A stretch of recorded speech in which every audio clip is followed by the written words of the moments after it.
impact. The force with which two lives come together.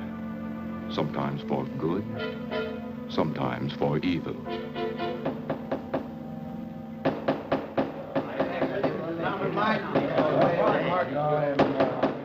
I say, Williams is out of line on this. I'm definitely against it. Seems to forget we have our stockholders to answer to.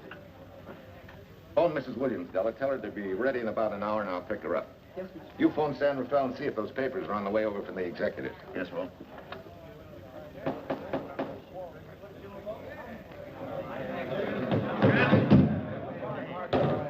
Well, Mr. Darcy, what's the score? 9-0? I'm afraid it is, Walt. If you think you can persuade them to change their minds, go right ahead. Gentlemen, I never interfere in stock issues, dividends, or anything else in your department. I must run my department with no interference. Either I know why and when I need more factory space, or you need another boy. And that's all right with me, too. Because I can take these plants and pick my own spot in the motor production field. You won't have to worry so much about dividends. There won't be many. Hold on. I'm sure none of us want to lose Walt. Or our dividends. Why do you say we take another vote? All in favor of buying the 3 new factories signify by saying aye. Aye. Aye. Aye. Aye. Aye. An unanimous vote. Congratulations, Walt. Congratulate the board. They're the winners. Williams, if these factories are so valuable that other companies would jump at the chance to get them, how do you know that you can buy them at the price you quoted us? How do I know? I bought them this morning. Good morning. Della, I was asked to rush this up for Mr. Williams. Get my wife, Della? Your maid said she'd gone to the dentist. I gave her the message. Oh, fine. Oh, this just came. Thank you. What about those papers? They're here. Burke's checking them now. Good.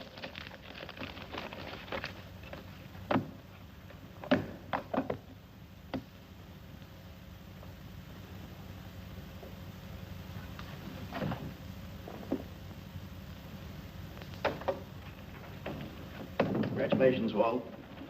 Take a look at Clause 4. Those provisions haven't been clarified yet. Oh, no? I wanted to leave for Tahoe right away. Get Judge Deering on the phone, will you? Never mind. I can get faster action if I run out to San Rafael myself and stick with them till they're right. Yeah? Mrs. Williams on 3. Oh, put the blueprints of that new diesel in, will you? I want Jackson to see him. Hi, Duchess. I'm afraid now we won't be able to leave till about 5 o'clock. What? You're not going with me, but I counted on it. But I thought as soon as Dr. Harris took care of whatever it was, I'd feel better. I don't. Stupid thing still aches, and I certainly wouldn't be a very desirable driving companion. No, seriously, darling, you run along and buy your little factories and hurry home. I'll send you back to the office. And cheat me out of my goodbye kiss? Not a chance. I've got to drive over to San Rafael. I'll stop on the way. Love me? Bye, dear.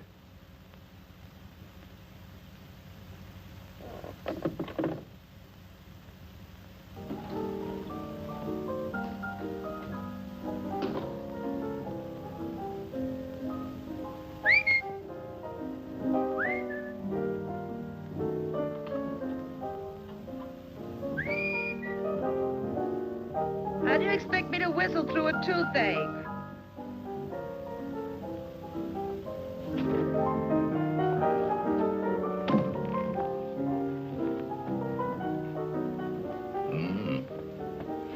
Nothing in the whole world smells as sweet as you do, Duchess. I certainly don't feel sweet. I was grouchy as an old bear.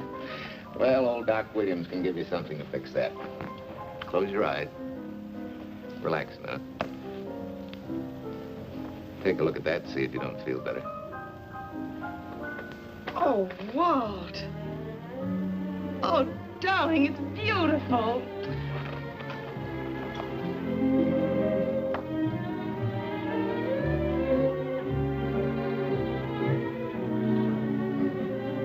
Not bad. Not bad at all. You know, to quote my wife, I like monograms on things. It shows they belong to me, unquote. When did your wife say such a thing, Mr. Williams? About 6 years ago, when I married her. She gave me the first monogrammed shirts I ever owned. Those were the words on the card. I still have it. I certainly hope your board of directors never discovers what a softy you are. They won't, don't worry. I have only one vulnerable spot. What really happened this morning? All I got out of Della was that you stalked out of the office with blood in your eye and were back in no time with canary feathers in your mouth. Oh, I clipped those birds' wings, but short. No one's gonna vote me down, sweet. Not when I know I'm right. Mm-hmm. But how did you convince the board of that so quickly? With subtle hints and easy persuasion. Like this. Either I get what I want, or you get yourself another boy. And that's all right with me, too. Walter! What a clumsy ox. I'm sorry, Duchess. Oh, please, sweet, don't be so upset. Oh, if you could have seen your face. Oh, don't bother, dear. Sue Lynn will take care of that. Not exactly a good prescription for nerves, huh? You know, you're wrong, Dr. Williams. The way I feel now, a good cat nap will probably make a new woman out of me. And if it's not going to make you too late, Yes? well, I'm sure that by 5 o'clock I'll... Swell. I'll run over to San Rafael and get things ironed out and be back for you by 5. On the nose. Darling, wait. That's perfectly silly. I'll take a taxi cab and meet you in Sausalito. There's a drugstore on a corner opposite the square. I'll be there at 5 o'clock and we can go straight on up to Tahoe. That'll save you all that late afternoon traffic and all that time it'll take to come and pick me up. Smart woman, my wife. Thinks of everything. Where's your bag, honey? Oh, Sue Lynn still has some things to press for me. You sure you don't mind taking a taxi? Very sure. Sweet dreams, Duchess. See you at 5. I better get going. Bye, honey.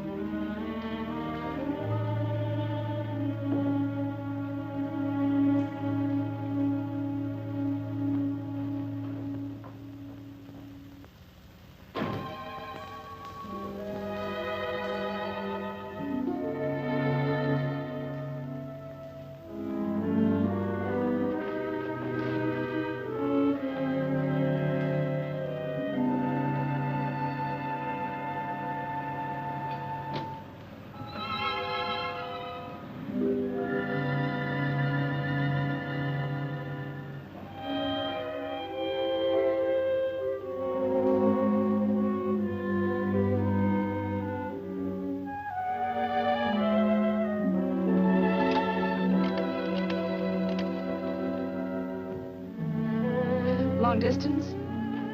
I want Berkeley 79721. Hello. Ah. Hiya, beautiful. Yeah.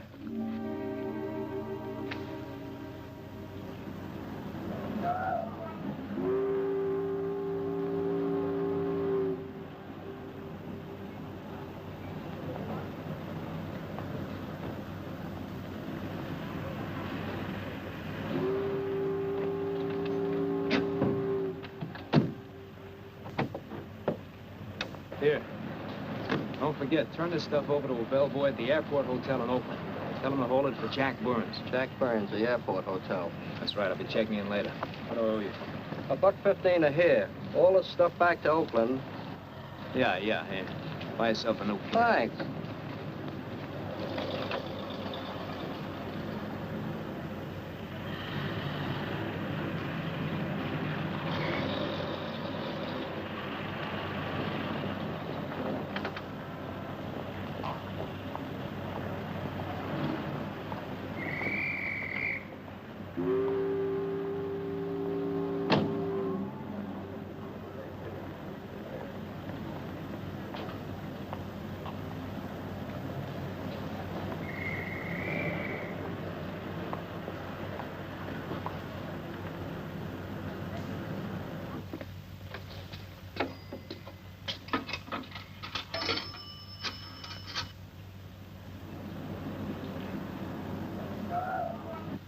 Hey, where's that new woman who was going to meet me? It's after 5 o'clock. Oh. Gee, I was so sure you were going to be okay. maybe you better get yourself another dentist, huh?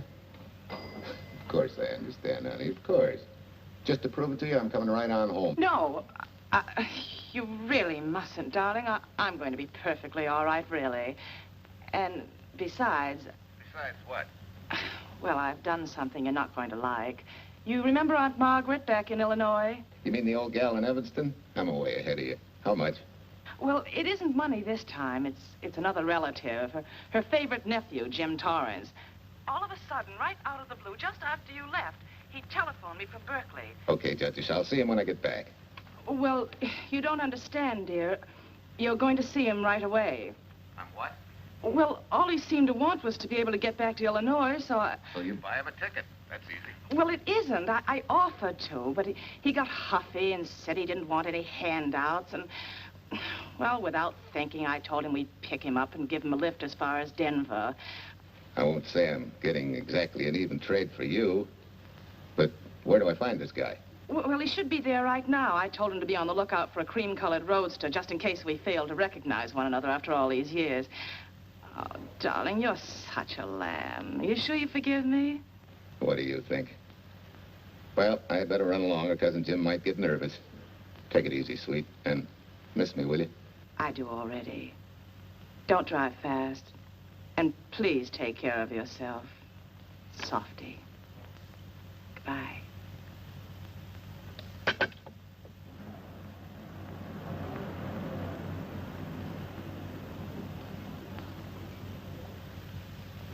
Hello, Della? Yeah, Mrs. Williams wasn't able to go with me. Now, while I'm gone, you see that she gets her roses every morning. That's right. But this time on all the cards, put love from Softy. Yeah, S-O-F-T-Y.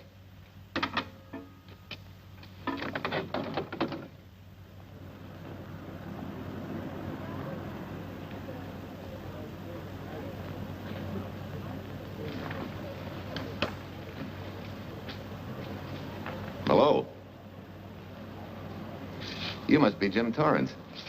Yeah, that's me. I'm Walt Williams. Hiya, Jim. Hi. Where's Irene? Oh, she's a little under the weather at the last minute. Worse luck. Oh, that's too bad. I was hoping I'd see her. Yeah, I'm disappointed, too. Where's your luggage? Oh, I'm wearing it. Less trouble that way.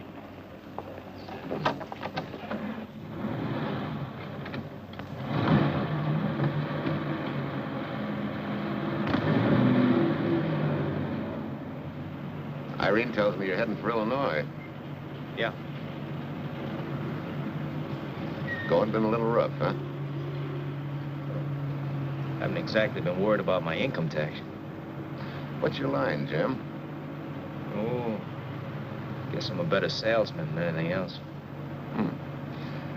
You know, I can give you a couple letters when you get back to Chicago. It might help you. It's fine. Little in with a top brass never hurts. What outfit were you with? Patton's Third Army. How was it? Rough. Except for the time in Italy. I kind of liked it there. Patton's outfit never got to Italy. Of course. But most civilians never know or care, and I figured you didn't either. Well, I fooled you that time.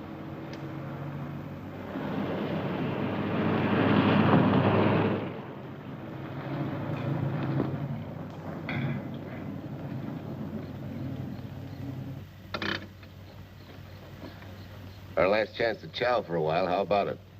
No, thanks. I grabbed a hamburger while I was waiting for you. I can still taste the harness.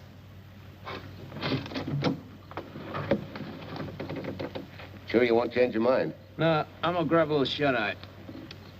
Right.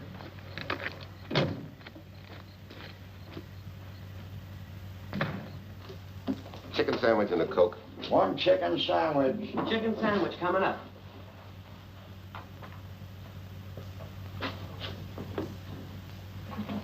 Give me change for $1, will you? Yes, sir.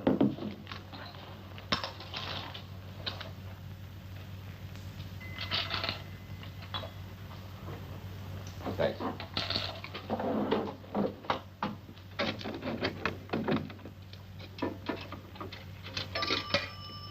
San Francisco. Klondike 2, 6714.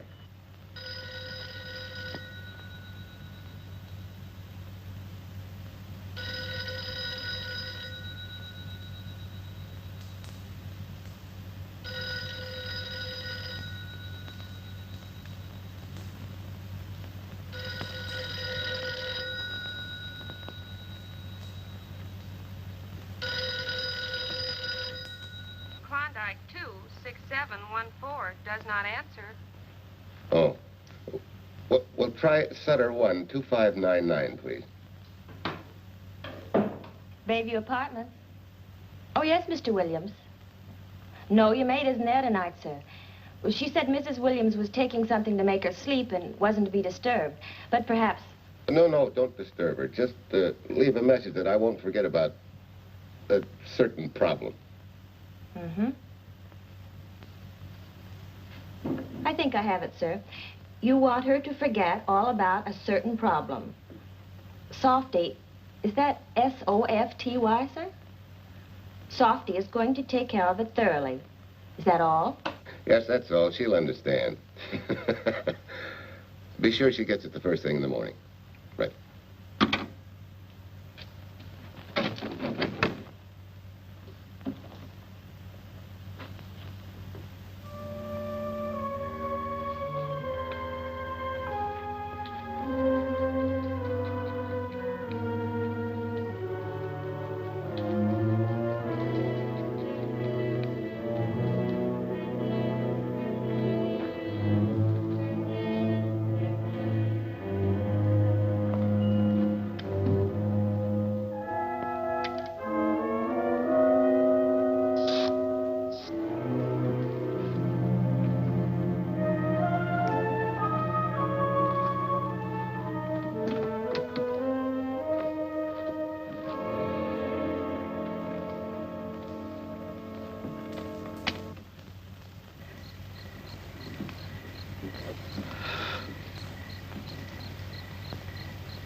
Oh, hi.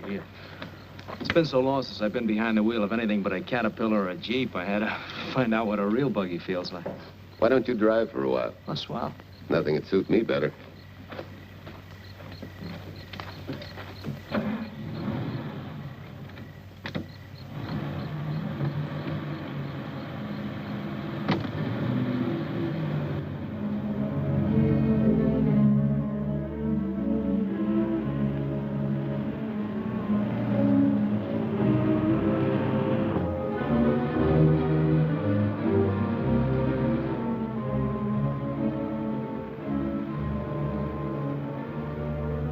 Tell me, Irene still got that little scar on her cheek? That one she got from the fall? Yeah. You can hardly see it now, though.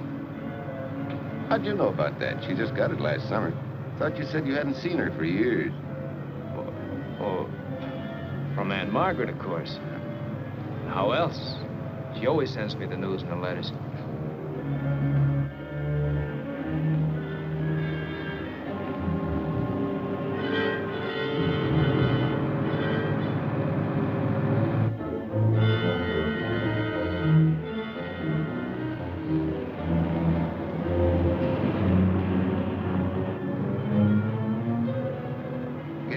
Margaret will be pretty happy to see you. Irene says you're the favorite nephew. Afraid my lovely cousin was just giving me a build-up for your benefit. You don't know Irene. Maybe not.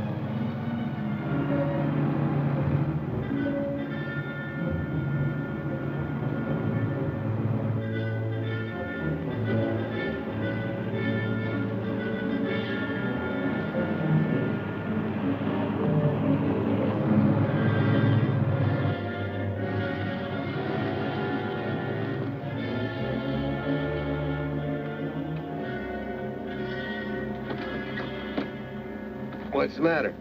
I think we got a flat.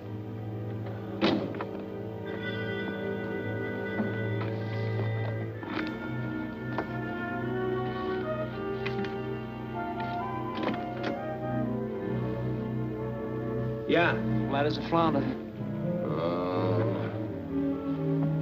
Well, let's get to work. Hey, look out there, young fella. It's quite a drop.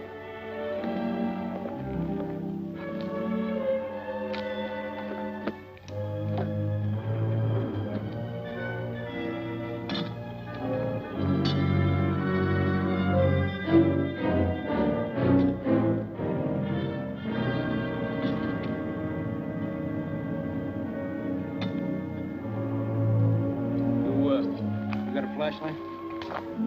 I think I have. Get the jack. I'll take a look.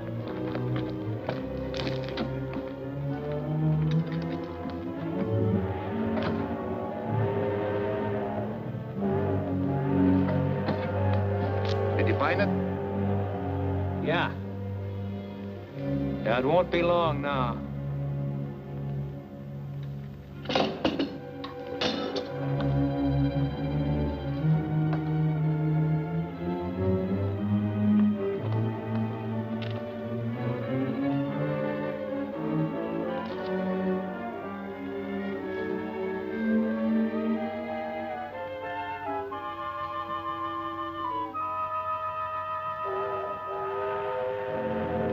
Come on, let's get going.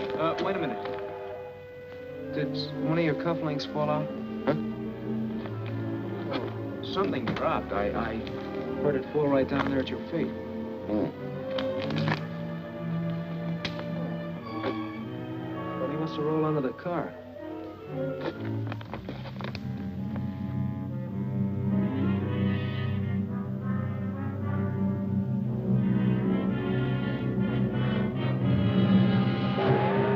Irene and me, sucker!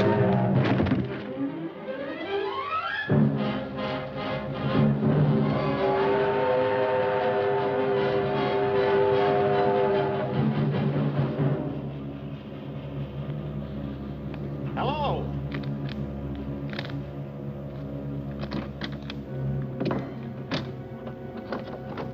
Need a hand? No. I'm all set now. Okay. Good night.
Guy must be crazy.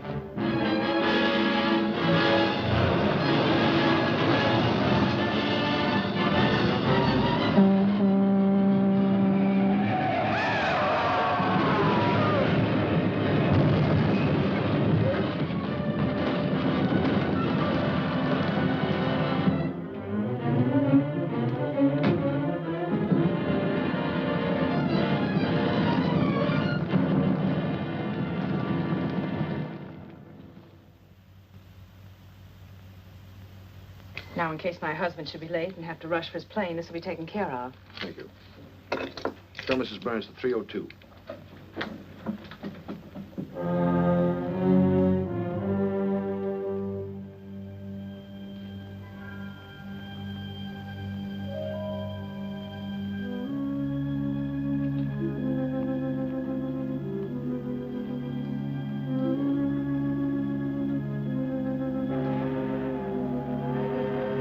Irene and me, sucker. From Irene and me, sucker.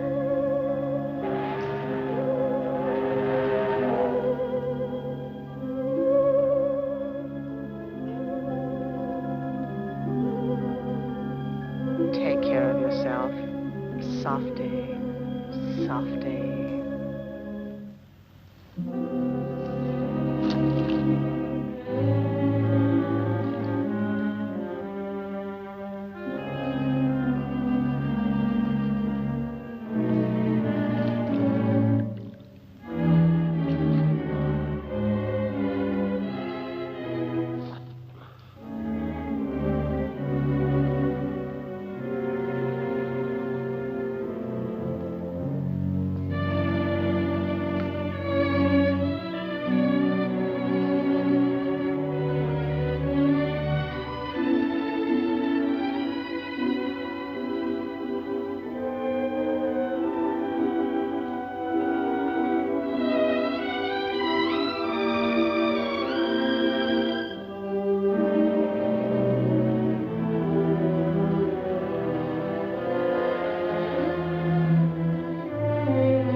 Young lady, Excuse me.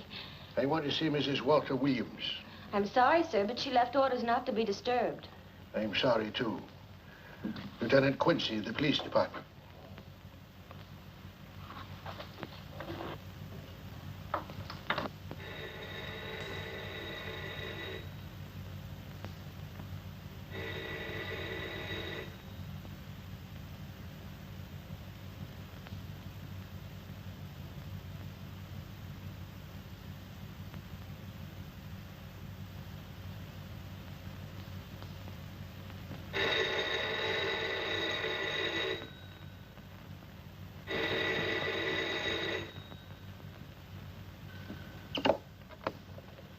Hello? I thought I left orders not to be Oh, I see. Ask him to come up, please.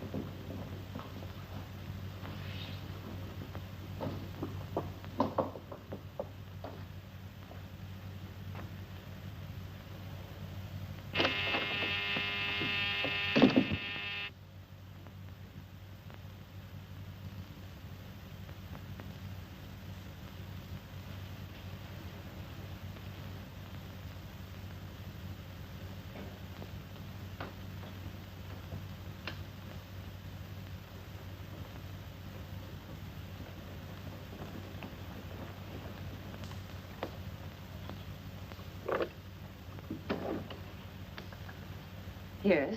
I'm Lieutenant Quincy with the police department. I'm sorry to disturb you at this hour, but may I come in? Of course.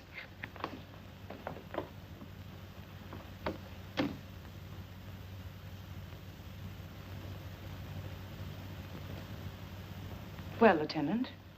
Did your husband go on a motor trip late this afternoon? Why, yes, he went to Denver on business. Why? Was he driving a Packard roadster? Yes. Is anything wrong? I'm afraid there is. Won't you sit down? Has something happened to my husband? Yes, Mrs. Williams. He's dead, isn't he?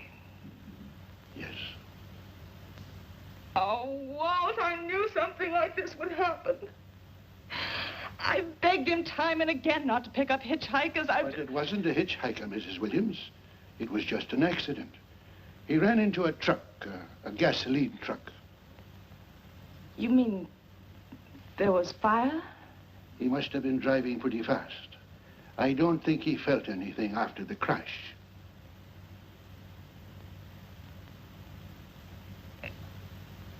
If there's nothing more you need me for, Lieutenant, I think I understand. And may I say you've taken this with a great deal of courage. Good night, Mrs. Williams.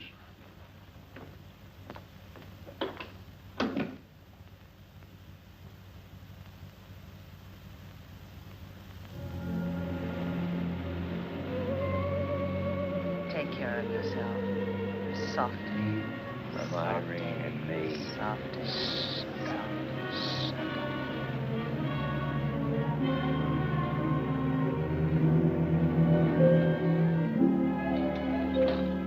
Ready? Yeah. That Williams must have been quite a guy. Yeah, he went to work for Universal Motors as a sheet metal worker. Mm-hmm. Less than 10 years, he's their top production man. Well, he sure went out in a blaze of glory. Yeah. Let's go.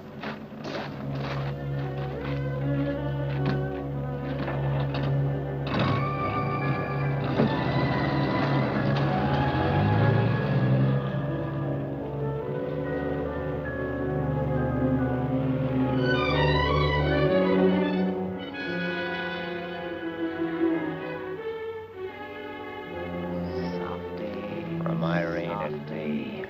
Sucker. Sucker. Sucker.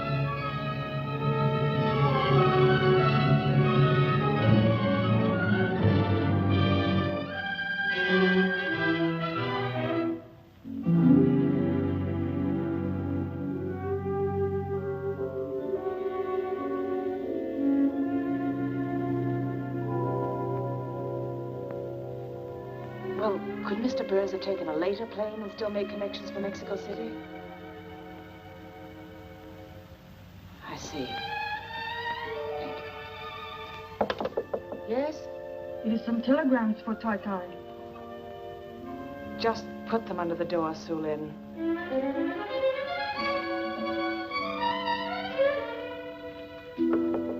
Please, Tai Tai, a policeman Quincy most anxious to see you.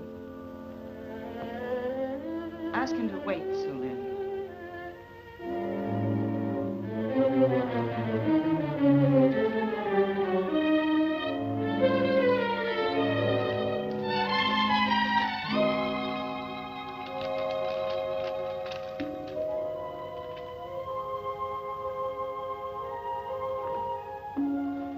Mrs. Williams will see you presently. Will wait, please?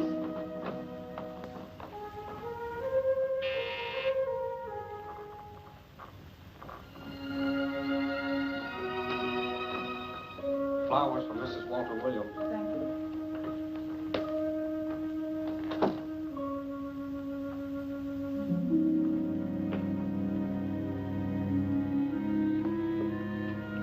Roses like Mr. Williams always sending when he's away. You seem to have been very fond of Mr. Williams. Su Lin is honored to have served him 5 years, and he... I'm sorry to keep you waiting, Lieutenant. I wouldn't be disturbing you again if it wasn't necessary. And I won't be keeping you but a moment. You're being very considerate. Won't you sit down?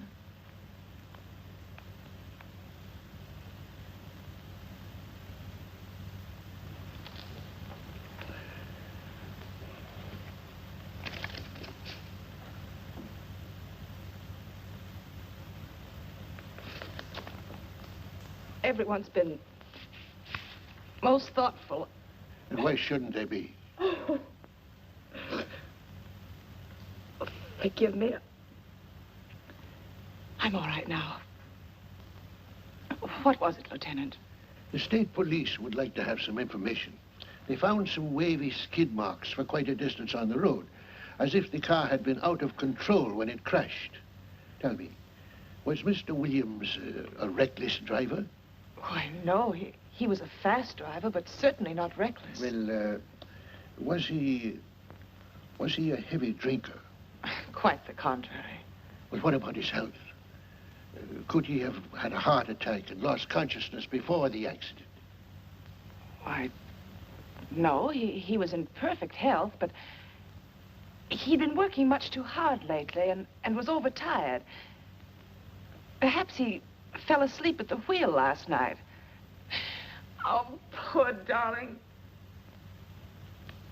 If only I'd been able to go with him last night, he might still be alive. Well, maybe so and maybe not. You mustn't blame yourself, Mrs. Williams. Fate plays an important part in these matters. Your handkerchief.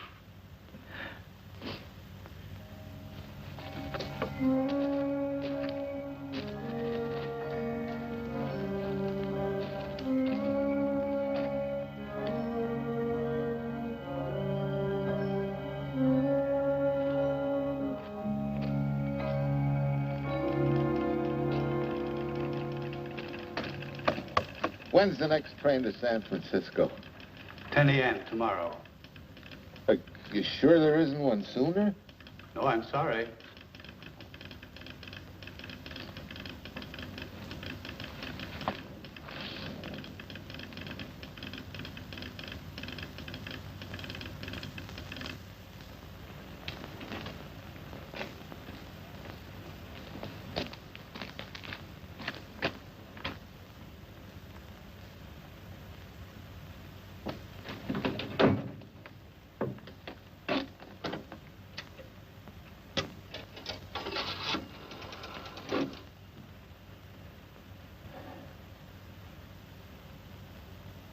We have a circuit now, sir. Evanston. Calling Mrs. Margaret Hubbard's residence in Evanston. One moment, please.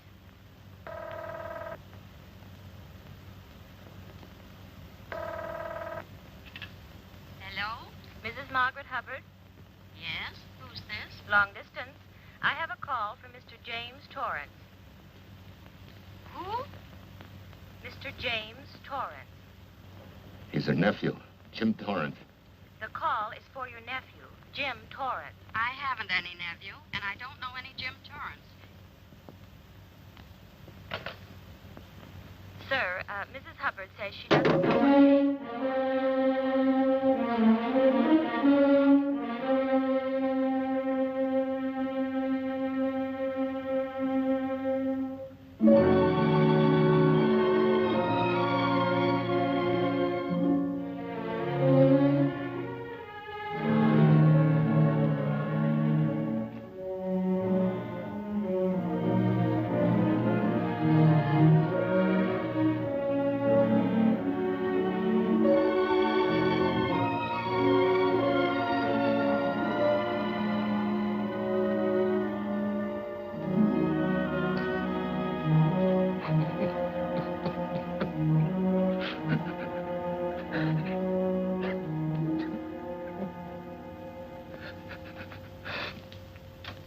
What's the matter, son?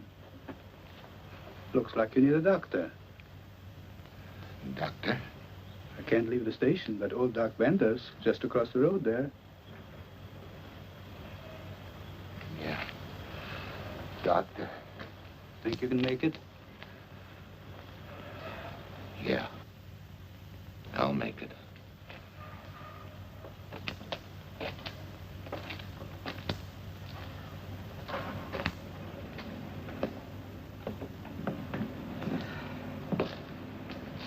Now, take it easy, man. There's some concussion there. You've got to watch your step for a while. Yeah.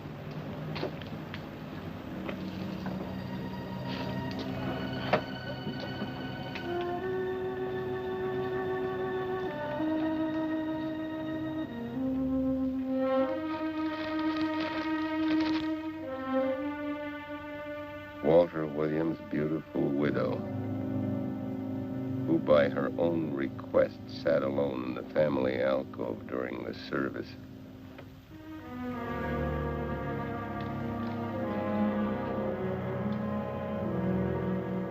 Smart.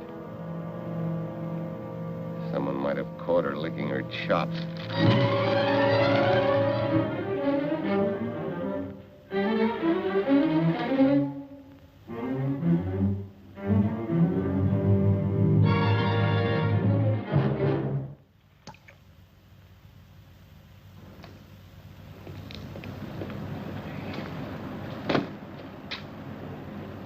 Hey, what's that? Walter Williams. Hey, ain't that the guy that... For the love of Mike, what's that briefcase doing here? He's dead. They did him a dirty trick if he ain't. Hey, now, wait a minute. Don't touch it. We better turn it over to the police.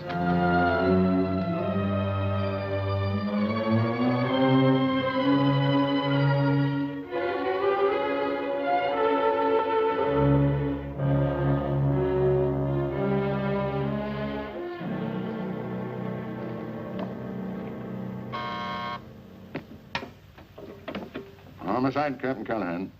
Oh, yes, Chief. The Duke just came in from Washington. The fingerprints are those of a James Torrance. Yeah, I'm putting Quincy on it. Right. This sort of opens up a new can of peas on the Williams accident. There's the FBI reporting the guy. Playing with the lady's affection seems to come natural with him. All you got to do, Quincy, is find him. Yes, that's all I got to do. Last known whereabouts of Jim Torrance was in a moving van somewhere between Sacramento and Points East. Yeah, wait a minute. Last known address, care of his sister, Mrs. Joseph Rossetti. Irving Apartments, Berkeley. Well, what are you waiting for, Quincy? Let's go. Did Torrance leave any forwarding address? No, he said he was going to send it to me. Sorry to trouble you. Oh, Lieutenant, if you should happen to hear from him, will you let me know? There's an unpaid telephone bill and a bundle of laundry. Laundry? Let's have a look.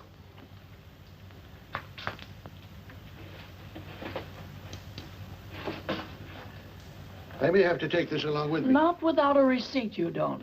You mean you don't trust the police? In my business, you don't trust anybody. Mine, too. Holy St. Valentine's Day. Look, he had the same thing on his shirts, too.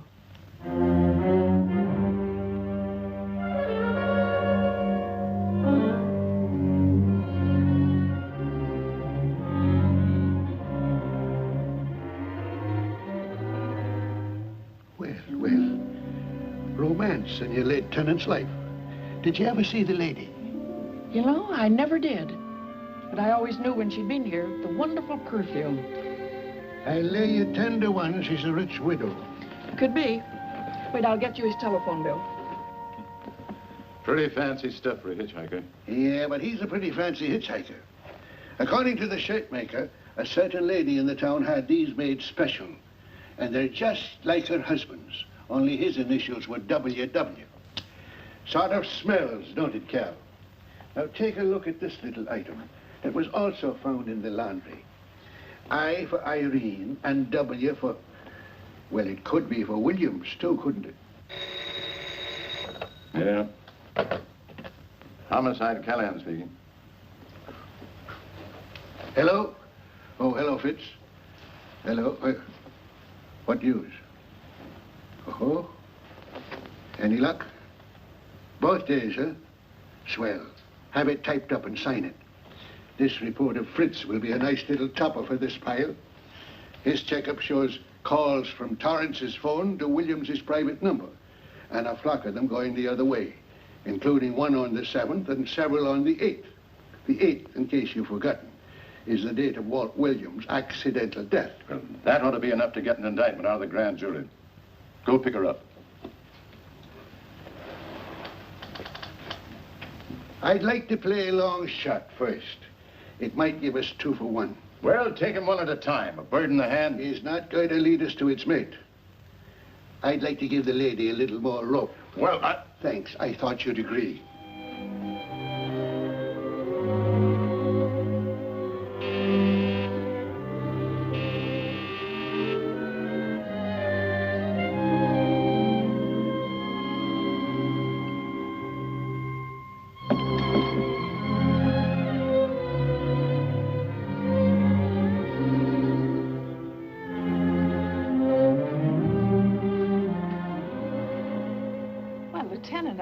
You just caught me. I'm glad.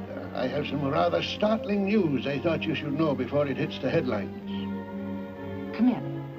Thank you.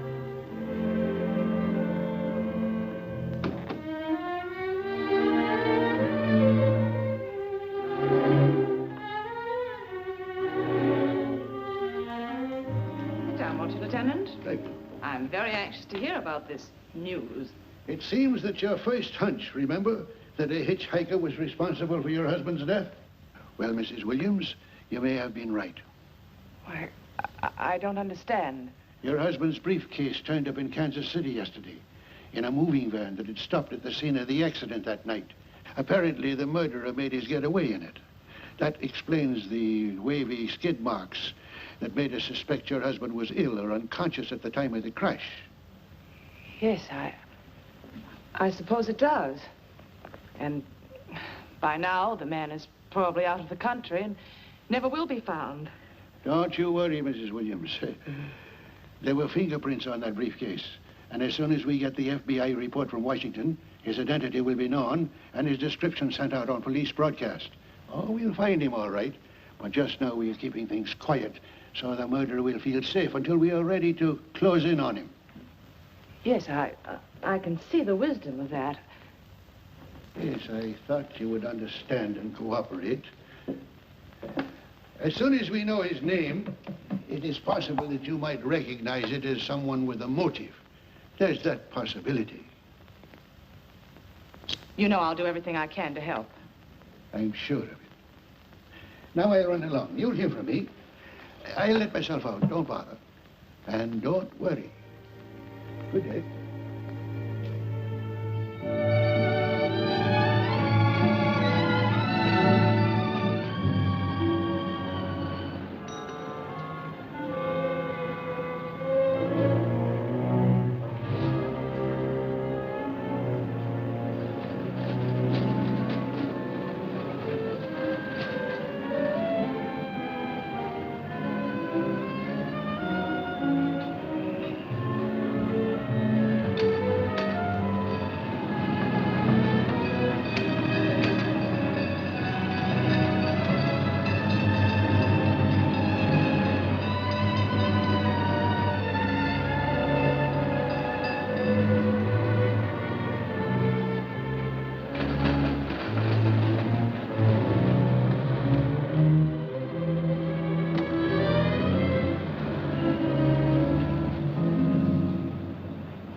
$1.35.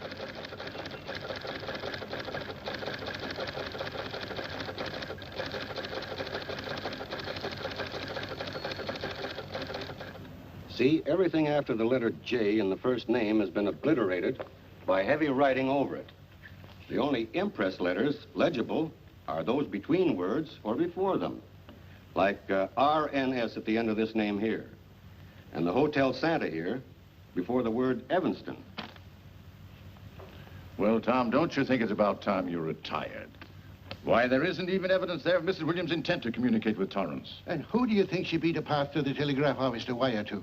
The League of Decency? I'll tell you what I think, that you should have brought her in when I first told you to. By the time we get her now, she'll have figured out a way to tip Torrance off. He'd be that much tougher to find. Not unless she's tipped him off from your office. Ernie's got her on ice waiting for you.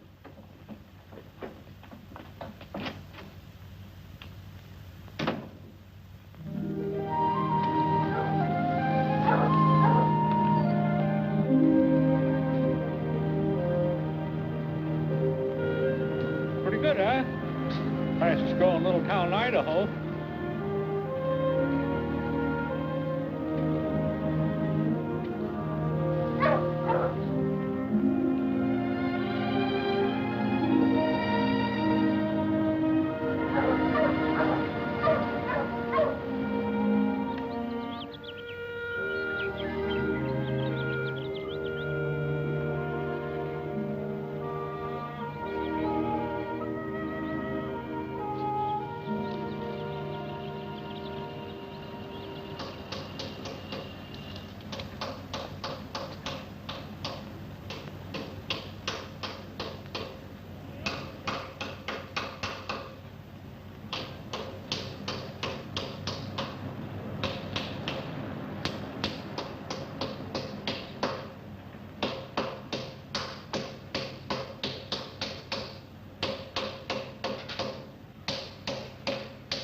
Have a heart, son. You trying to wreck that engine?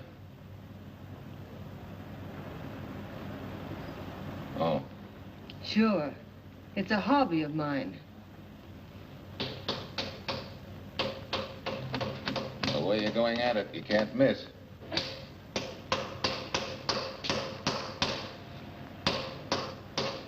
Here.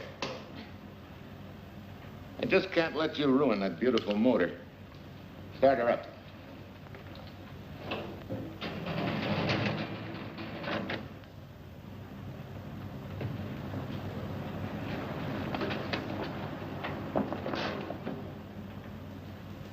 Okay, start her up.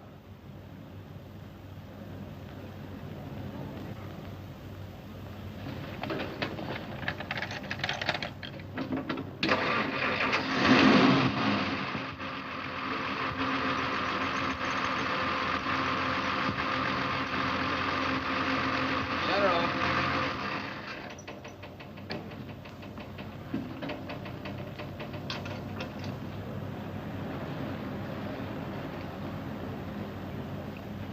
You're certainly not a mechanic by trade. Hands like that. Maybe it's a hobby of mine.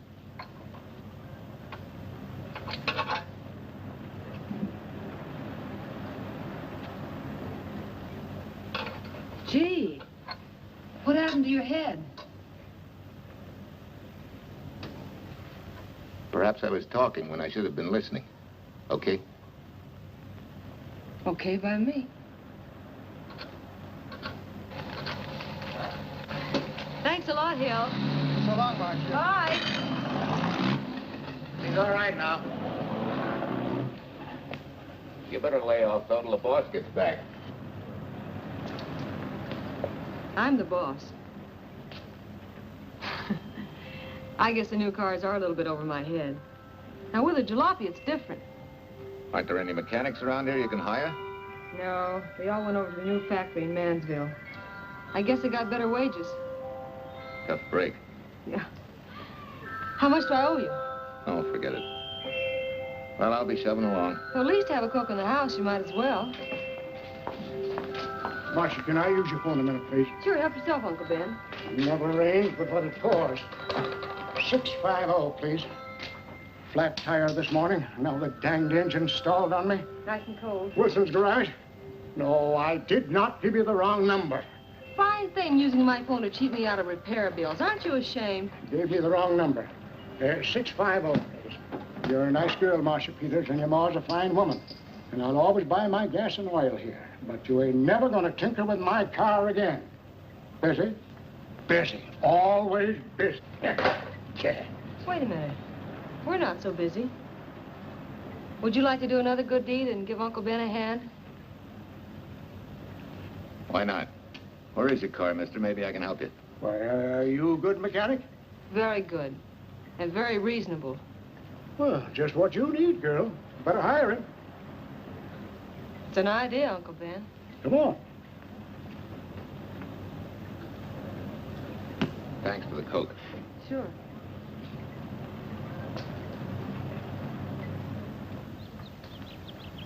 Well, I got Uncle Ben fixed up all right. Nothing but a sticky carburetor valve. Bye. I hope he paid you. What for? It only took a minute. You're certainly not money conscious, stranger. There. This is no kind of work for a girl. Well, somebody has to do it if I want to stay in business. And I want to. Must be some business that you're better suited for. Couldn't you lease this place to somebody? Sure. I did while my husband was overseas. But when he was killed in Okinawa, well, we'd made a lot of plans for the future here. And I had a hunch he'd like it if I took over and tried to make a go of it. Takes more than a hunch to do that. I got along famously. Business has been fine until lately when the help got short. Could be again. If I had a good mechanic. Yeah. You sure need one, all right. Well, for Pete's sake, say yes or no. Do you want the job or don't you? You mean you'd hire me without knowing anything about me? You can repair automobiles. What else do I need to know? Except your name. Well? Why not? Sure. I'll try it for a while till you get someone permanent. The name's Bill Walker. Okay, Bill, it's a deal. And maybe if business gets real good, you'll want to stay. Oh, don't count on it. Where does this go, on the rack? Yeah.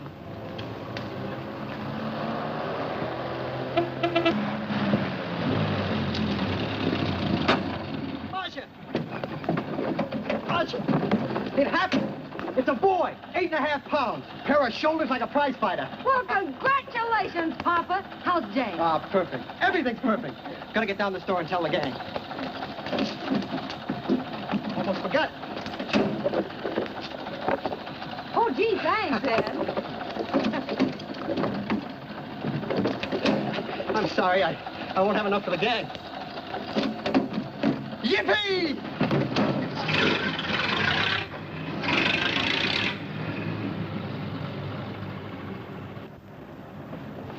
Maybe you can use this token from the slightly delirious new father. Thanks. Say, we haven't settled the matter of wages yet. Maybe I can't pay your regular salary. Suppose we leave that open till you find out how much I'm worth to the business.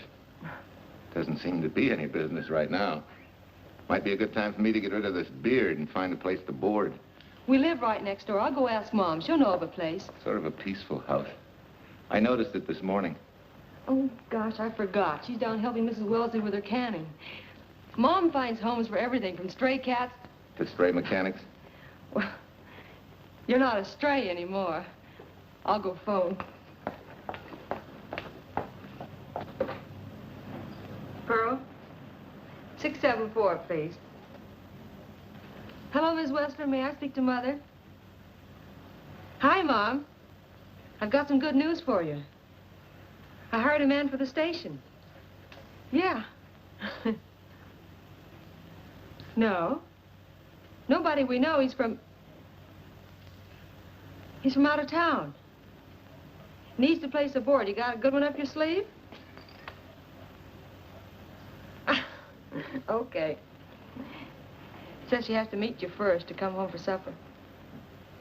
Huh? And you like apple or cherry pie? Cherry. Cherry it is, Mom. See you later. Oh, now I gotta get rid of this. Hey, where's the nearest barber shop?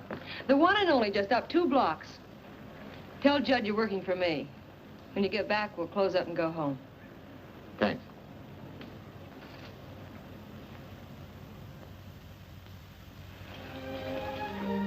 Oh, that's real nice. You must have had a good bringing up, young man. Thank you for the young man. We thank thee, O Lord, for thy bounty, and ask thy blessing on this food and on the new friend who shares it with us. I hope you're good and hungry, Mr. Walker. Who wouldn't be? Marsh, she eats like a sparrow, with all the hard work she does. May I have your plate, please? Well, she can start taking it easy now. Boss, the help. Thank you. She never takes anything easy. Has to put her whole heart and soul into everything she does. Well, now that you're through with me, Mom, how about Bill? Have you thought of a place for him to stay? Well, why can't he stay right here? We have a spare bedroom going to waste. And I think you like my cooking. Like it? That's very kind of you, Mrs. King, but it seems an imposition. Imposition, nothing. That's good business. I can get back what I pay you in board and room. Well, Marcia, what a thing to say. If you'd like to stay, we'd like to have you. We have some more vegetables. Mrs. King, you have a boarder. May I have a biscuit, please? Oh, excuse me.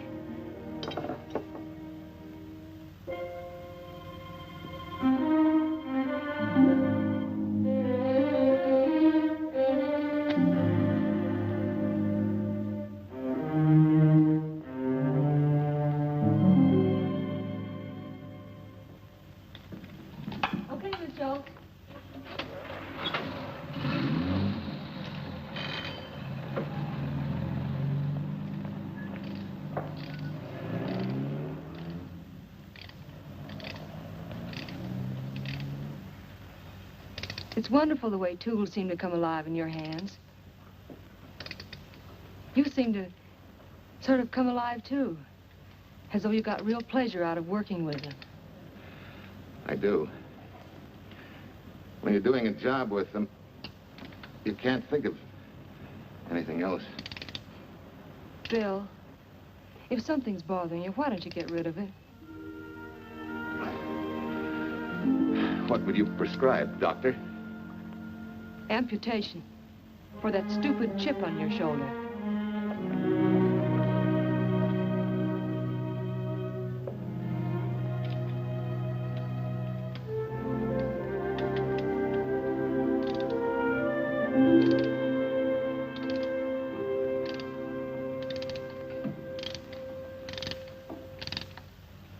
What you need is a ring job. Save yourself some money. Gee, Bill, with the baby and everything, I just can't afford it now. Oh, we'll take care of that. Hey, boss. How's Ed's credit? Good enough for a ring job? Well, sure, if I can hold Junior as collateral. Oh, not a chance, fella. Never mind her. I'll do it on my own time. Oh, thanks, Bill. Maybe we'll see you tonight, huh?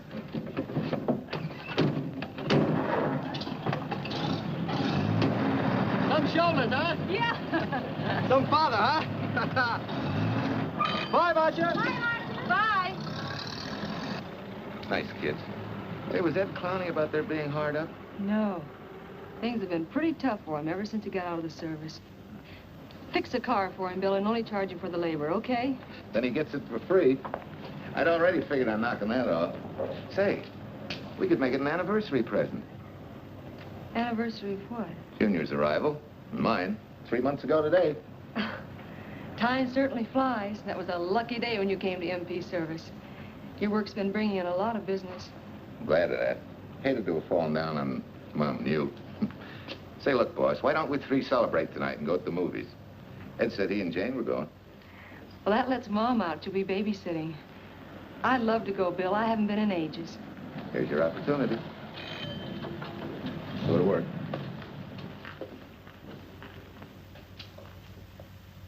Extra! Irene Williams, held for murder! Read all about it! Extra! Irene... This is Sheila Graham with the latest news of the shocking Williams murder case. While beautiful Irene Williams is held for trial, charged with conspiring to kill her late husband, the police are searching for James Torrance, believed to be the lover of Mrs. Williams and her partner in the horrible murder of Walter Williams.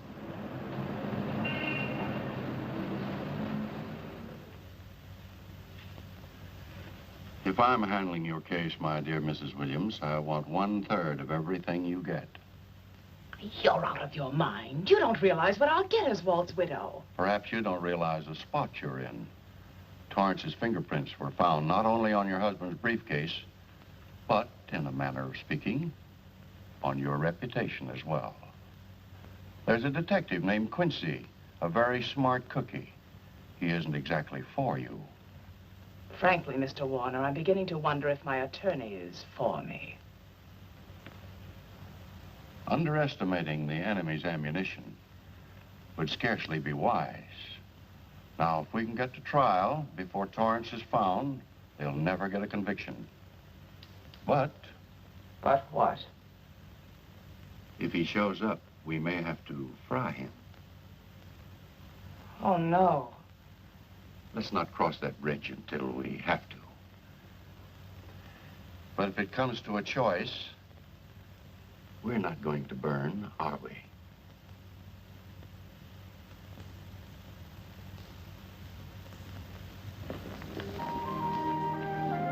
Aren't you the chatterbox this afternoon? What about this afternoon? Oh, I'm sorry, boss. I guess it was wool gathering. You're only supposed to do that in the spring. Is there anything you don't know? Yes.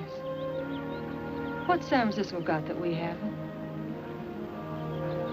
Better newspapers, for one thing. Anyway, California's supposed to be the land of opportunity. I thought that by now you liked it here. I do. Very much. It's a good town. Nice people. Swell boss. Thanks. We like you, too. No fooling, Bill. You'd be surprised how many people ask questions about you. What kind of questions? Oh, where you came from, do you have any family, and do you like it here, and are you going to stay? Al Knox asked me at the movie last night if you wanted to join the volunteer fire department. Just interested, friendly things.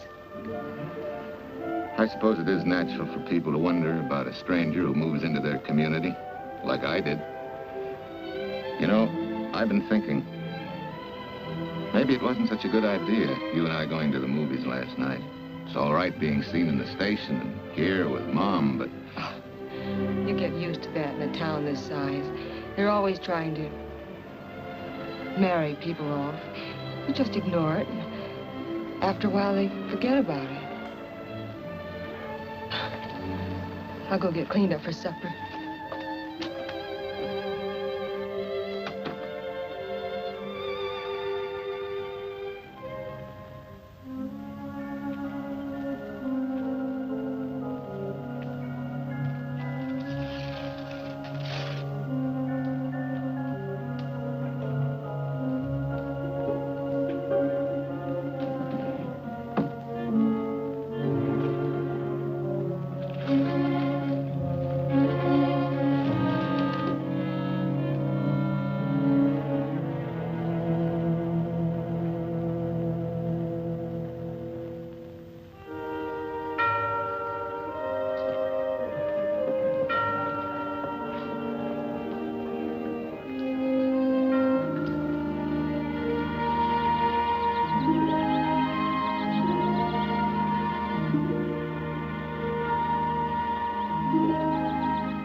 How many years this Sunday takes me back.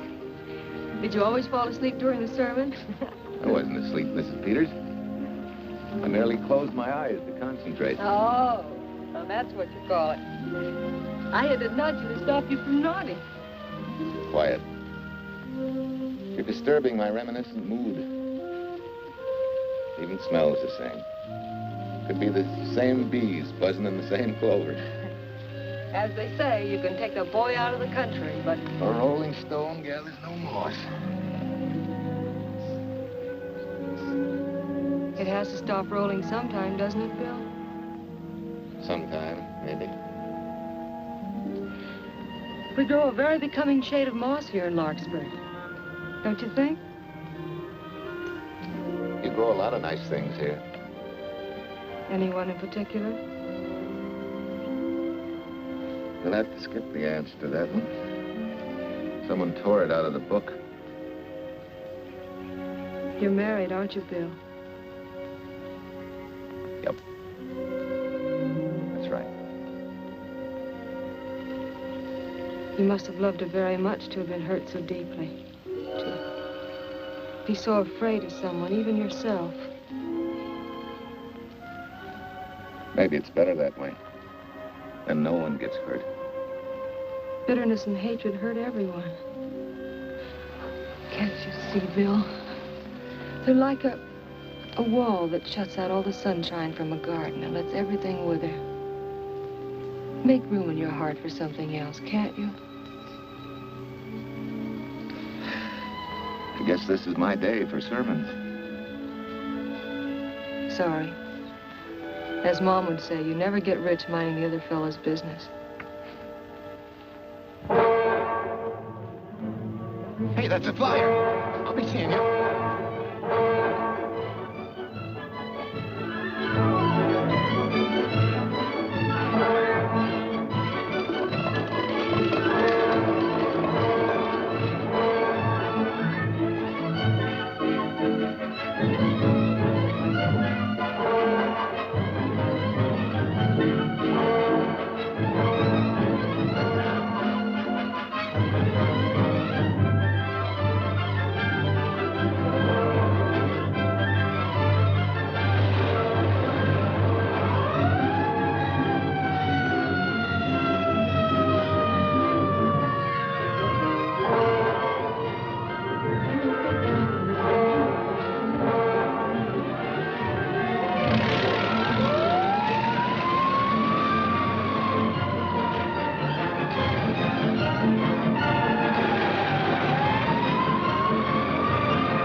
Anybody home? In here, Bill. Mrs. Wesley sent a couple of jars of peaches. Said you helped her can them. Oh, thank you. When I delivered the doc's car, he insisted that I have a bite with him. Where's the boss? Took a book back to the library for me. Huh? What a day. Hey, what's the idea? Are you darning my socks? Well, I thought a drawer full of holy ones isn't doing you much good. I found it when I put fresh papers in your bureau yesterday. You have a heap of things that need mending, haven't you, son? Does Marcia know? Do you think I'd tell her? This is your problem, Bill. Because I found out about it doesn't give me the right to tell anyone else, not even Marcia. When you trust folks, you trust them, and you give them a chance to work out things the way that seems right to them. How can one little woman be so big? Don't forget, it's a lot easier to be tolerant and understanding at 50 than it is at 25. Yeah, Mom. I'm going next door for a while. Grandma Thompson's ill.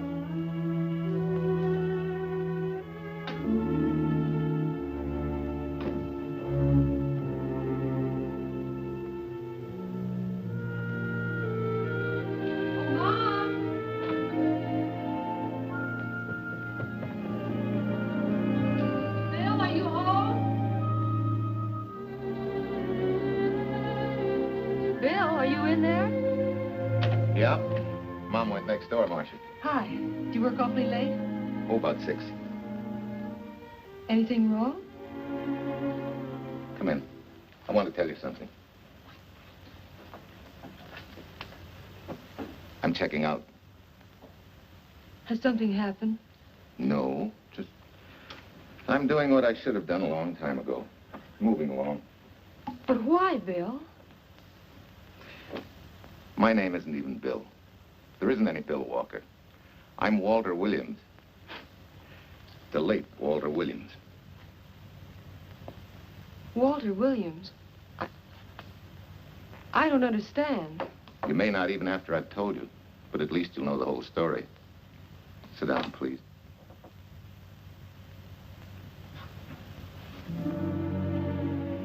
Finally, Larkspur. And you. From there on, you know. I'm glad you're going back to make things right. Going back? Wild horses couldn't drag me back. What are you going to do about your wife? Nothing. You're going to let her go to trial for murder? Oh, no, Bill. Why not? She tried to kill me, she and her cousin. But they didn't. Who says they didn't? Let them try and prove it. No matter what your wife did, you can't be tried for something that didn't happen. Oh, Bill, can't you see? You bet I can see. She deserves everything she's getting. Sorry part of it is they'll never convict her. No, Bill. The sorry part is you're not big enough to take a hard jolt to your pride and to your ego. Sure. It hurts to be tricked and cheated by someone you loved and believed in. But that doesn't give you the right to take justice into your own hands, to trample on the hearts of others and walk out on life. A barren, frustrated boyhood. A marriage to a woman who accepted my love, yet despised me so thoroughly she resorted to murder. I'll never think of our moments together without nausea. I feel stripped bare, degraded. Because you've closed your mind and heart to everything else. Even me.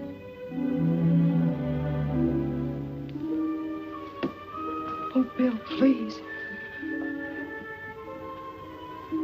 Don't destroy the one chance we have for happiness. We haven't got a chance. Doing the right thing never works out. I know. In this world, you turn the other cheek and you get hit with a lug wrench. Forget me, boss. Try and forgive me.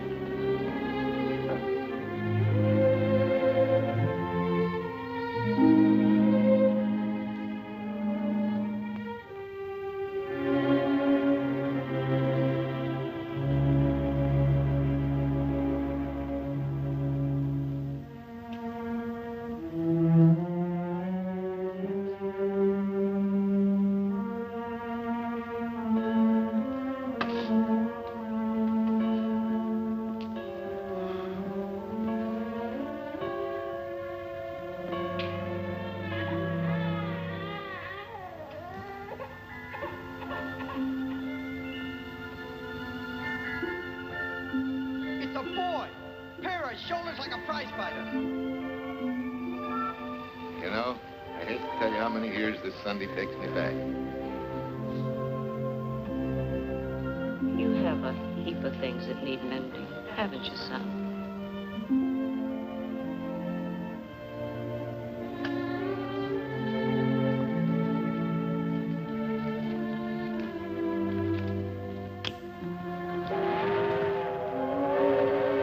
Take care of yourself. Softly.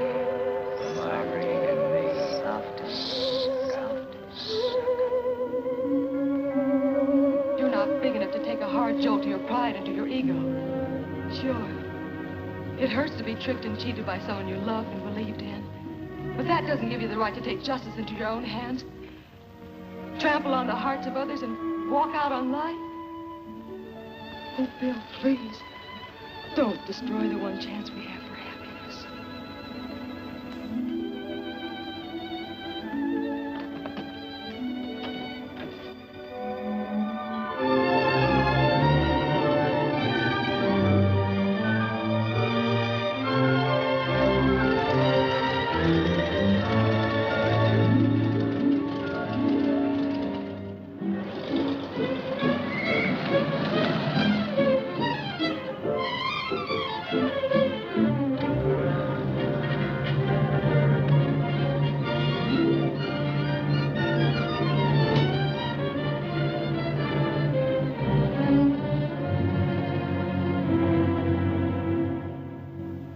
Mrs. Peters was kind enough to come along to substantiate at least the Larkspur portion of what I've told you.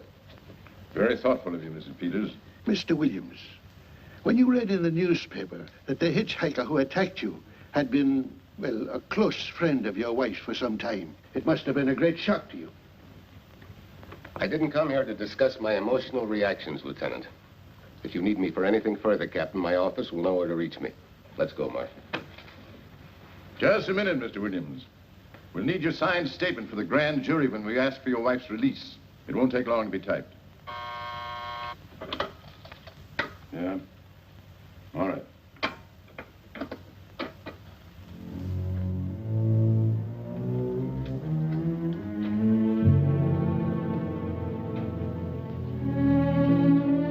Come in.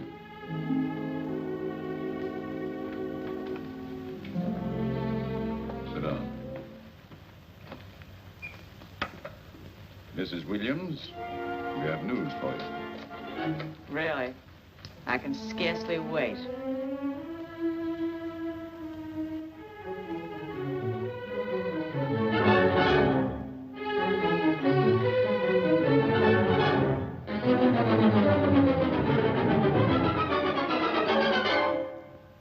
It seems it was Torrance who was in the car when it crashed.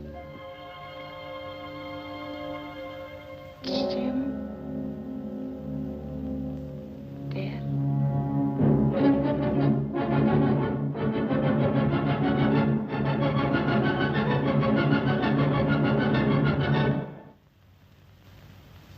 You did it.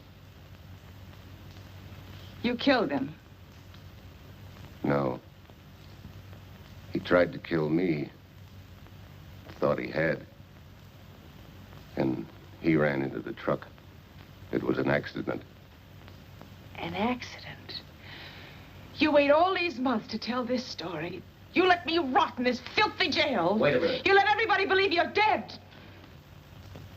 Pretty convenient, wasn't it? A dead man can't be tried for murder. Mr. Williams, perhaps your wife would understand better if you would explain to her about the amnesia. Amnesia? Oh, don't tell me you believe he had amnesia. Where's he been all this time, just wandering around in a daze? Tells us he's been in Larkspur, a little town in Idaho, working as a mechanic in a service station, run by Mrs. Peters here.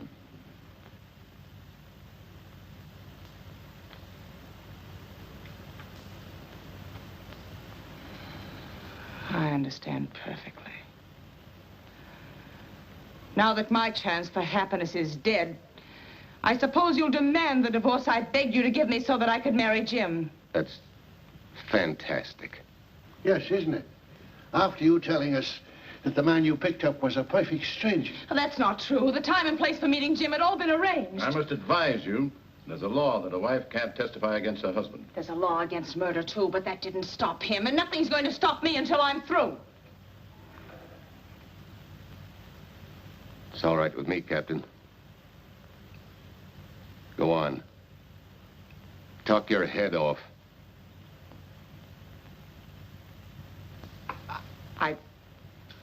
I was to have gone with him to Denver.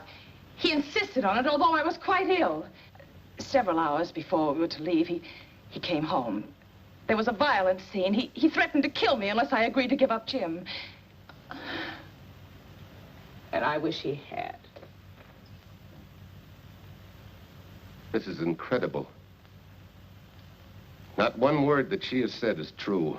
Then you have nothing to worry about. Mrs. Williams, was there a witness to the threats you mentioned? No. Unless the maid overheard. She was in the apartment. In fact, she picked up the pieces of the vase that he threw at me. Where's she now?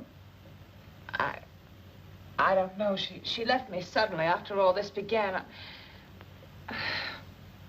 Please, could the questions wait? I feel rather ill. Will you have Mrs. Williams ready for the grand jury at 10 o'clock tomorrow morning? That's all.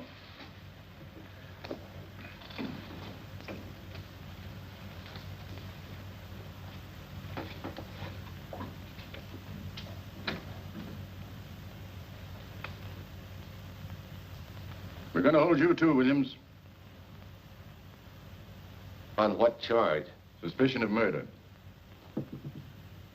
But he's not guilty of any of these things. Then it should be easy for him to prove it. Take it down and book him. That fiction of Mrs. Williams must have been very convincing. No, we just couldn't buy that yarn you tried to sell us. Let's go.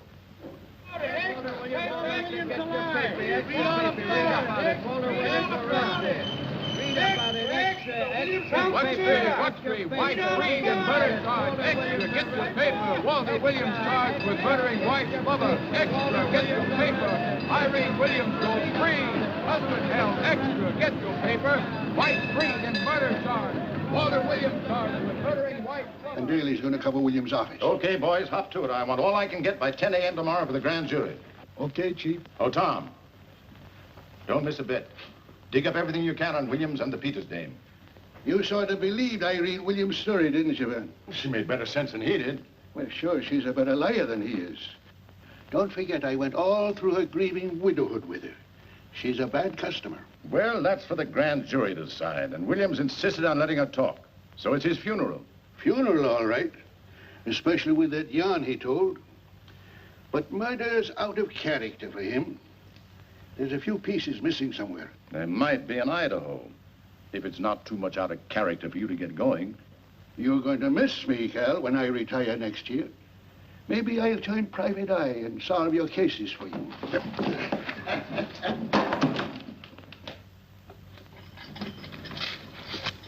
Hi, Williams.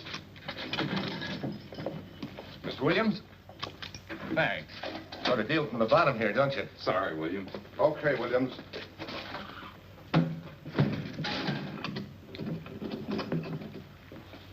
Well, not very good news, judging from your faces. Well, Walt, the grand jury returned indictment against you. Mrs. Williams was released. I see. Now, don't you worry, Walt. We'll have you back at work where you're needed, and in short order. Come on, Eldridge. There's a visitor waiting far more attractive than we old fogies. We're just leaving, Mrs. Peters, but remember, don't hesitate to call on me for anything. Thank you so much.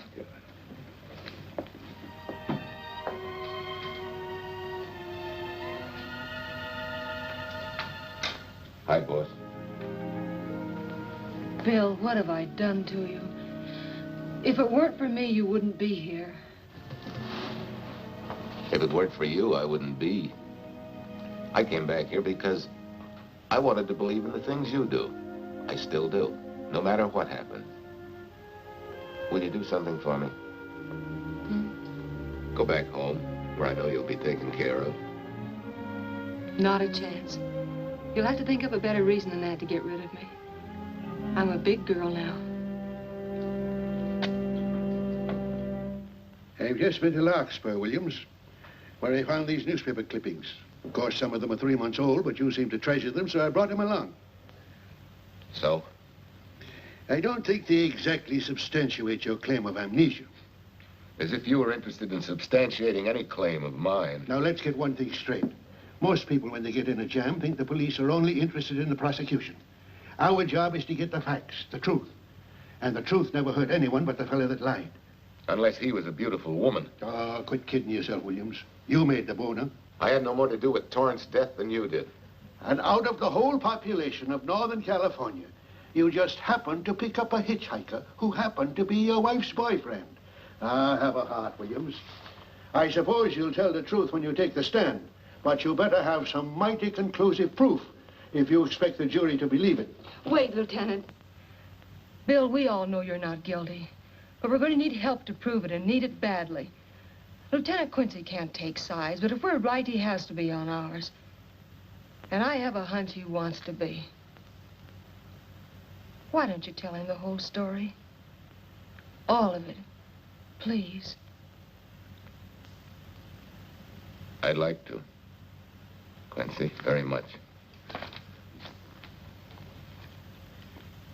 Guess I should have told the whole truth in the first place. But I wanted to clean this mess up with as little scandal as possible.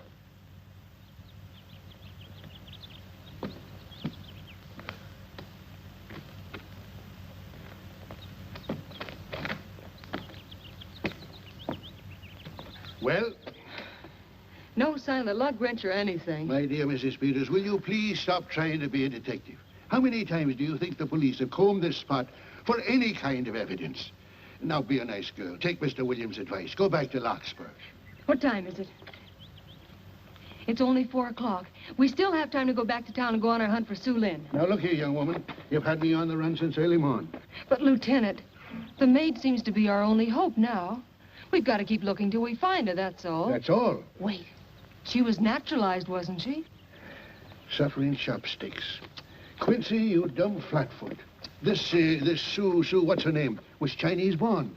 If a port of entry was San Francisco, there'd still be a file on her, photo and all. Let's go.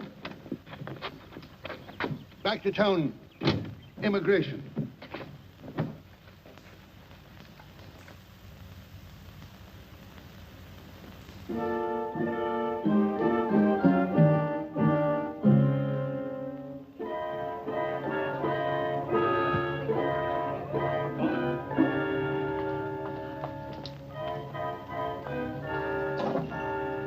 The council has given us the right lead.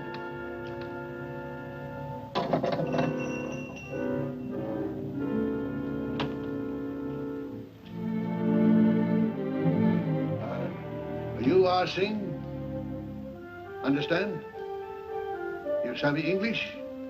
Also French, Italian, and Hebrew. May one ask what is desired? We're looking for Su Ling Chung. The Chinese consul said you were her uncle and might tell us what she is. This daughter of my brother, has she offended the honorable police? Oh, no. They just wanted to ask her some questions about Mr. Williams, the man she used to work for. Ah Singh's heart is heavy that he cannot lead you to her. But things that are not known cannot be told. Well, if you hear anything of her, report it to headquarters.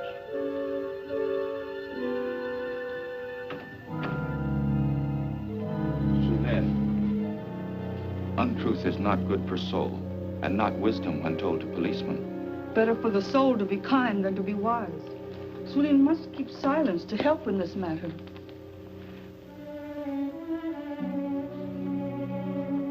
You know, you're quite a gal. In case I haven't told you lately. You're just too easily pleased, that's all. There must be a way out. Why can't we find it? Oh, buck up, boys. Tomorrow's another day. Yesterday you go to trial. Oh, Bill, I'm afraid. And the state intends to prove, beyond any reasonable doubt, that the defendant, Walter Williams, did, with malice aforethought, kill the deceased James Torrance, whom he knew to be his wife's lover. And that with his victim dead beside him, he drove his car into the course of an oncoming truck, jumping clear himself some seconds prior to the crash. And subsequently, he made his getaway in the back of a loaded furniture van. And for 3 months, as Bill Walker, he laughed at justice, but had imprisoned his unfaithful wife for conspiracy in his own murder. But then he decided that being dead cramped his style. He thought he could eat his cake and have it too. So he returned, most anxious to explain his long absence and to right the dreadful mistake that had imprisoned his wife for 3 months.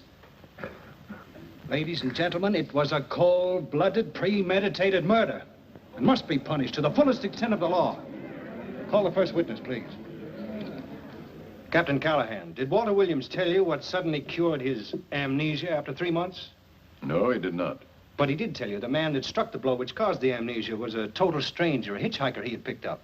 Yes? And that he knew nothing of this man's identity or relationship with his wife until he suddenly recovered from his amnesia and heard or read the details. That's what he said. That's all. Thank you, Captain. Your witness, Counselor. No questions. No. I saw no signs of amnesia, but definite concussion. He was a bit evasive in answering questions, but not vague or unsure. In your opinion, Doctor, could this head injury have been caused by a fall? Yes. If the head had struck on some object, such as a stone or a metal pipe. That's all, thank you. Your witness. Dr. Bender, are you familiar with a tool known as a lug wrench for changing automobile wheels? I'm afraid I am, sir. I've had a regular epidemic of flat tires lately. Well, then, in your opinion, could this head injury which you treated have been caused by a blow from a lug wrench? Yes. It could have been caused by that, too. Thank you, Doctor.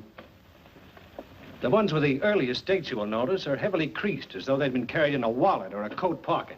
Thank you. Lieutenant Quincy, will you kindly tell the court where you found these newspaper clippings? In the bedroom occupied by Mr. Williams in Mrs. Peters' home in Larkspur, Idaho. Is this your handwriting, Miss Revere? Yes, sir.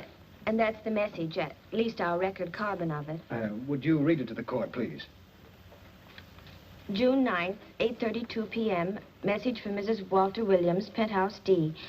Mr. Williams called, said he wants you to forget all about a certain problem, that Softy is going to take care of it thoroughly. Was there any other conversation?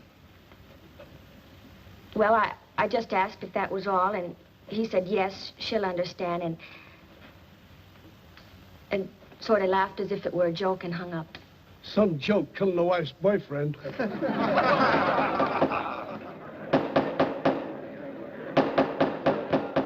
of the state versus Walter Williams. All the rounds so far have gone to the prosecution. And it was a grim-faced Williams who was returned to his cell this afternoon. What the score will be after he takes the stand is anybody's guess, but he's going to need some lucky punches to get a decision. And though Torrance struck with intent to kill, after telling you this is from Irene and me, sucker, you still telephoned Illinois to find out if there was a Cousin Jim. You are hard to convince, aren't you, Mr. Williams? Is it so incredible that a man should fight against believing such a thing about his wife? Oh, that is very touching. From a husband who planned a trip on which he intended to destroy his wife and did kill her lover. That's a lie. Your Honor, I object to the conclusions drawn by the prosecutor and move that it be stricken from the records. But, Your Honor, there is a corpus delicti, remember? Who was your wife's lover. Objection sustained. There's also her own story, which in front of witnesses you insisted she tell. And then we have your own two different stories from your own lips. One featuring a perfectly strange hitchhiker, the second an equally strange Cousin Jim, without a questionable substantiation for either bit of fiction.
You remember me, don't you? I was here with Lieutenant Quincy from the police department. I just followed Sulin up the stairs. I saw her coming here. You must be mistaken. I'm not mistaken. She's here. I must see her. Ah, Sing, don't you understand? It's to save a man from prison, even from death. I will send her to you. 因為講經常不正話。 Oh, Sulin, we've been looking for you all these weeks. Mr. Williams needs your help so desperately. I cannot help. You must forget that you found Sulin. Forget it? But you're his only witness. You're the only one that can help. Not as a witness. Only with silence can I repay his great kindness to me and my family in China. Why? For I heard other things. That most unhappy day. From Mrs. Williams' bedroom, his voice very loud and angry. A flower vase broken to pieces. He can explain all that. They do not believe what he's already told. That I heard anything would do harm. Don't you see?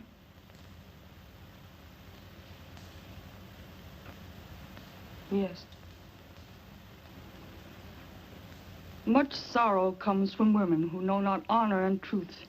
And Mrs. Williams, she was not true, even to that Torrance man. What made you say that?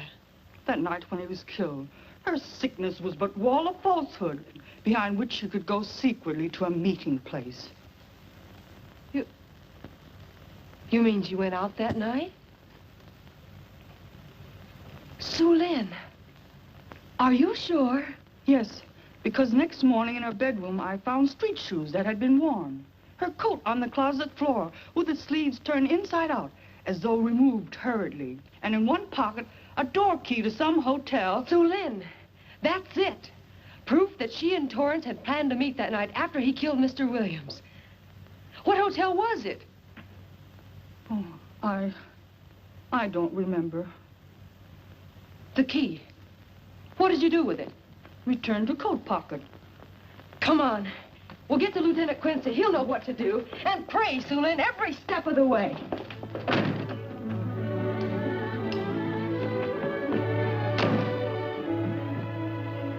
Now hold everything. Even if this long shot don't work out, we'll just keep on pitching.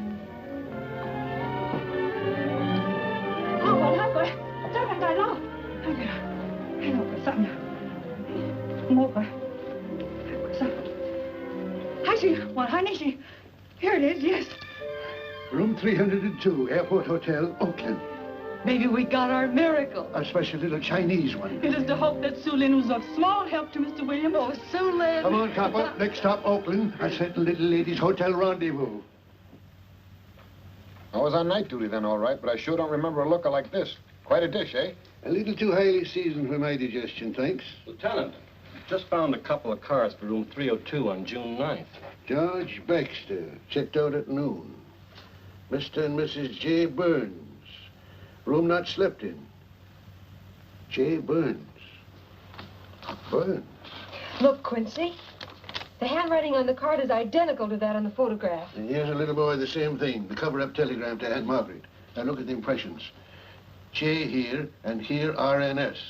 J. Burns. That's the name she started a telegram to. Room not slept in. Say, I got that dame pegged now, Lieutenant. She said they'd be out of the room by midnight as her husband was catching a plane.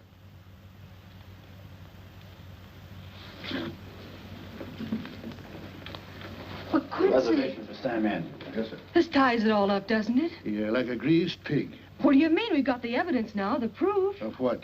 Sue Lynn's theory that Irene was playing the field? This evidence only proves that she came here to keep a date with a man named Burns. We can't even prove that he didn't keep the date. But you know he didn't. There wasn't any Burns. It was only a name that she and Torrance used. Fine. If you can prove that, Williams will be free. But none of this will prove it. Sorry, Copper, but we are just up another blind alley. Willie? Yes, sir. There's a couple of sample cases from Mr. Sam Andrews. Came up from the station this morning. Take them to Parlor B right away. Sure thing, sir.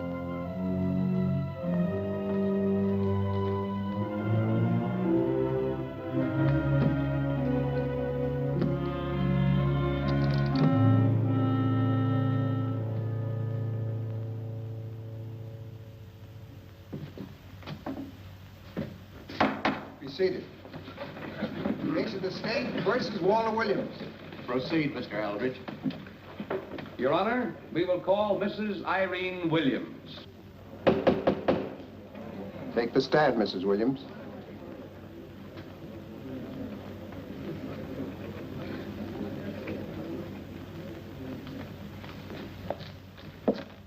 Raise your right hand. You solemnly swear that testimony about giving this cause to be the truth, the whole truth, and nothing but the truth, so help you God? I do. Hey, what cooks? The defense calling her? Mr. Eldridge, what's the purpose in calling this witness? Merely for purpose of identifying handwriting. Now, Mrs. Williams, this photograph of you... Was stolen from my apartment. So, according to the inscription, to Walt, my adoring and adored husband, Irene, this belongs to Mr. Williams. This is your handwriting, isn't it? Of course.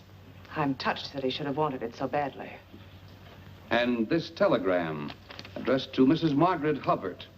Is that also your handwriting? It is.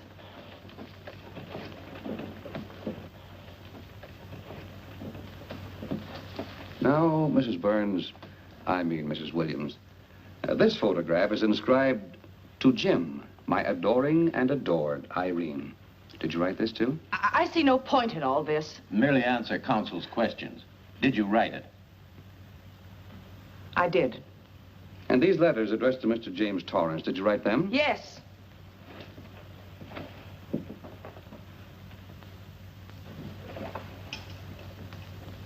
And this monogrammed garment, A gift from you to Mr. Torrance? Why must I be tortured again by all this? I never made any secret of my love for Jim Torrance. That's why he's dead. Your love for Jim Torrance. Yet on the very night he was killed, you had a rendezvous with a man named Burns, didn't you? I don't know what you're talking about. I don't know any man named Burns. I was at home that night, very ill. Oh, yes, the sleeping pills. Well, you must walk in your sleep then, for you spent at least part of that night at the Airport Hotel in Oakland, where you registered for Mr. and Mrs. J. Burns. Don't waste the court's time trying to deny it. This is the registration card that you signed at 9:20 p.m. And there's the room clerk who assigned you to room 302. And this, Mrs. Williams, is the key to room 302, which you very carelessly left in the pocket of a coat which was found in your closet yesterday. All right, I was there. Now are you satisfied? Not quite. This J. Burns, Mrs. Williams, was his first name Jack? Yes. Have you been in contact with him lately? No. How long since you've seen or heard from this Jack Burns? Well, I don't know. I don't remember. You bet she doesn't remember, because there isn't any Jack Burns, and there never was. That was an alias for Jim Torrance. And it was Torrance who was to have met you that night, after your charming little plot to kill your husband had been duly executed. It's not true. It's not true. I have bad news for you, Mrs. Williams. I can prove it's true. These pajamas, these letters, this picture, all of which you identified for the court, were found in this suitcase, which is full of the clothes and personal belongings of Mr. James Torrance. And the suitcase was found in the baggage room of the Airport Hotel, where it's been held since June 9th. And it says on this tag, in large print, hold for Jack Burns. That is all, Mrs. Williams. Just a moment, Mrs. Williams. Your Honor, in view of the evidence presented, we now ask for a dismissal of the state's case against Walter Williams. And we intend to charge Irene Williams with conspiracy to commit murder against her husband, Walter Williams. Oh, no.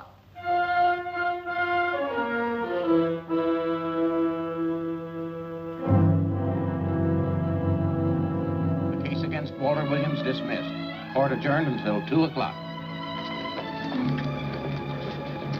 Well, that's that, Walt. Congratulations, Mr. Williams.